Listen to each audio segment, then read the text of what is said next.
नाही म्हणलं आज एकादशी आहे ना, पांडुरंगाचं दर्शन घ्यावं. मग मी काय तुझी पांडुरंगाची ओळख करून देऊ? अरे मंदिराला पांडुरंग याचे दर्शन या. पण मावशी त्याला घरातलं भागत का? बघायला काय झालं, मी काय नवीन लुगडं वाटते रोज त्याच्याकडे. तो काय छंद फंद जपून वापरतो तो.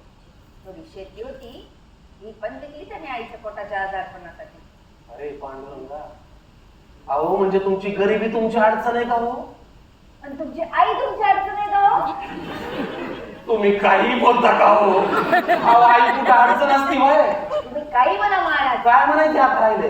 कोणत्या हँडसम कमावत्या तरुणाला एकट्याला वाटतात? मला वाटत बाबा अडचणच ते उगा बसा. तुमचा असणार कुठेतरी झांगाट. अरे काय आहे? माझ्याशी भाषण कुणी बोललेलं नाही आजपर्यंत, आणि विठ्ठलाची शपथ घेऊन सांगतो माझं कुठे इथे झंगाट नाही बुवा. म्हणजे आईची अडचण आहे. पुन्हा पुन्हा का मारी ती मला? आपण एक काम करू, सांगा. तुम्ही मला जग दाखवा. तुमची आई मरेपर्यंत मी तिची काळजी घेते. त्याच्यापेक्षा तुम्ही एक वेगळं काम करा. समाजाच्या भल्यासाठी एखादी चहाची गाळणी आणून नरड्यामध्ये बसवून घ्या. तोंडाला इथे बदा बदा बदा बदा बोलताय. काय तोंडाला येईल? आता काय लावलं नाहीये? तुमचेच संत सांगून गेले. कोणते संत काय सांगून गेले? बघा, संसार हा व्यवहार. कोणता संत म्हणलाय हे?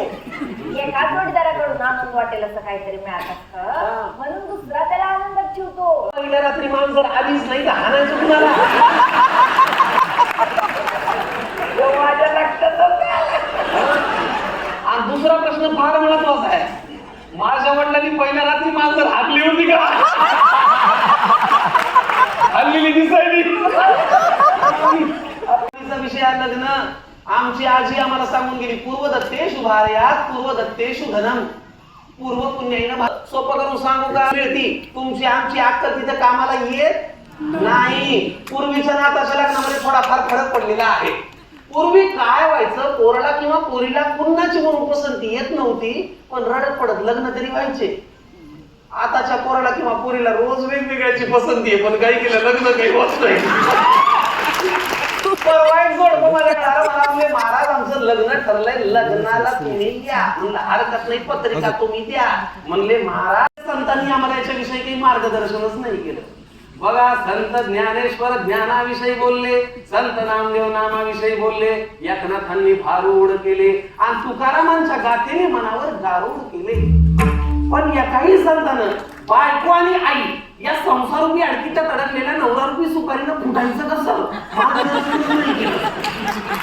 कारण काय आहे, भले भले संतही म्हणले या विषयामध्ये लई रिस्क आहे, कशाला भानगडीत पडा, काय का नाही? हा, पण बोल्यावरनं पळालेले आमचे समर्थ रामदास स्वामी मात्र प्रपंचाविषयी सूचक भाष्य करतात. स्वामी म्हणतात प्रपंच करावा, आम्हाला नका सांगू, तुमचा तुम्ही केला तरी पुरेसा आहे. कारण हल्लीचा तुमच्या आमच्या घरातला प्रपंच नेटका कमी तर फाटकाच जास्त होतो. 15 वर्षापूर्वीचे संसारे 15 मिनिटात मोडते, आणि 15 दिवसापूर्वीचे संसारे बोंबल्याला 15 मिनिटात मोडते. परवा एक जोडपं माझ्याकडे आलं, मला म्हणले महाराज आमचं 3च महिन्यापूर्वी लग्न झालंय हो, घराला पाय लावा. लाईफस्टाईल, आहार विहार आणि विचार हे त्रिसूत्री तुमचं जीवन ठरविते. आहार म्हणजे तुम्ही जो आजकाल घरात घेत नाही तो. हा, ज्या थिएटरला चांगला वडा मिळतो तिथं नाटक पाहायला जाणार लोक आहेत आपल्यामध्ये. खरंय का नाही तुम्ही सांगा?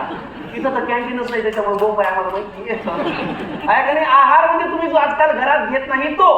विहार म्हणजे तुम्ही कुठं बोंबलं थिंडता ते. आणि विचार म्हणजे बहुतांश माणसांच्या मेंदूमध्ये कधीच चांगले येत नाही ते. आता आहाराचं म्हणाल तर 90% जनता रोज बाहेर खाते. पूर्वी आमच्या घरी जमीन होती, पूर्वी आमच्या दारी रांगोळी काढली जात होती, तसं पूर्वी आमच्या घरी स्वयंपाक केला जात होता. असं तुम्ही इतिहास सांगाल पुढच्या 5 वर्षात. अहो परवा तर एका घरामध्ये म्हणे लहान लेकराची घुटी कळत ना? हा, परवा एका घरामध्ये म्हणे लहान लेकराची घुटी उघडायची कशी आणि कशाची याचा पत्ताच नसल्यामुळं झोमॅटो